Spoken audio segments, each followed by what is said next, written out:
Blitzbreaker is a Twitch action game that you can find on Steam and itch.io for $3 that came out on February 2nd. It keeps the controls and concept simple, but will its simplicity be able to hold your attention? Before I begin this 5-minute markup, this key was obtained from the developer for review purposes, but won't change my opinion of the game in the end. So the concept of Blitzbreaker is simple. You can throw yourself in one of the 4 cardinal directions as you attempt to hurl yourself towards the level's goal.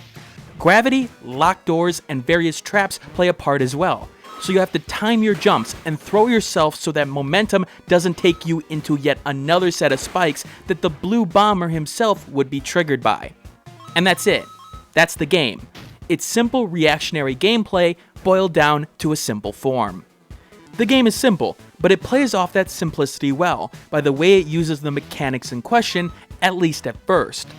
In particular with momentum, there are times that you'll have to use the environment to make incremental progress, such as throwing yourself at a wall while submerged in water, and letting the momentum carry you a little higher after the collision.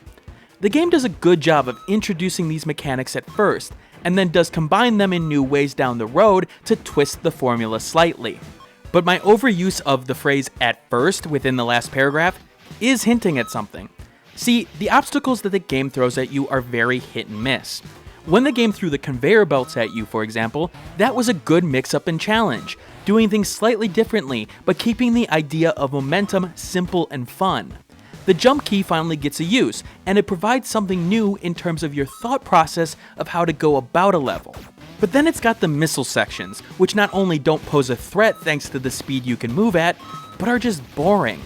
Sure, it could be that I'm more accustomed to these parts and it just didn't do it for me, but there's a couple of times where the game follows up a strong section with a particularly weak one, hurting the game's overall pace of gameplay.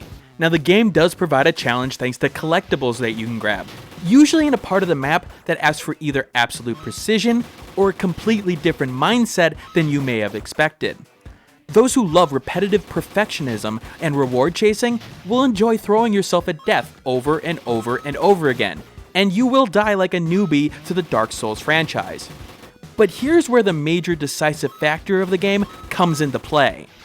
And that factor is the level design, in particular with its length. When the levels are short and simple, the game is at its best. But it's the longer levels that will drive people up the walls, as the game does ask a lot of you in terms of precision.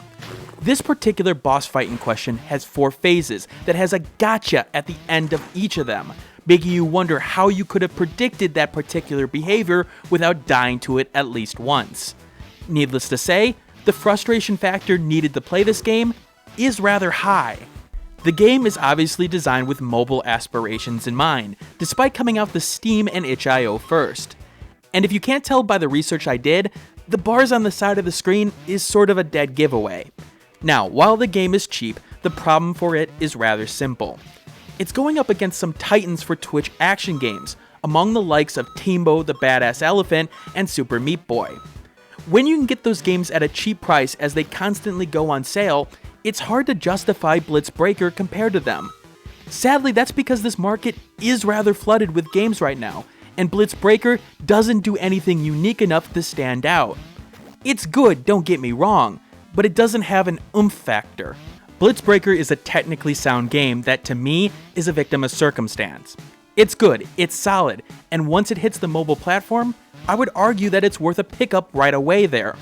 But on the vastness of Steam, Blitzbreaker gets overrun by the other games in the genre, and it just doesn't have the flash for it to compare to them. And before I finish, this is the first of a 5-minute markup series, and I would like to get your guys' feedback on it. Find it useful? Leave your comments in the comments section below. Thanks for watching. Like the video, share it with a friend, and subscribe if you want more content like this. In the description below, you'll find the Steam review accompanying this vid, along with social media that you can follow me on, Twitter, Google+, and Facebook groups. And if you want to support the channel, click that Patreon on the left of the screen. And remember, keep on gaming.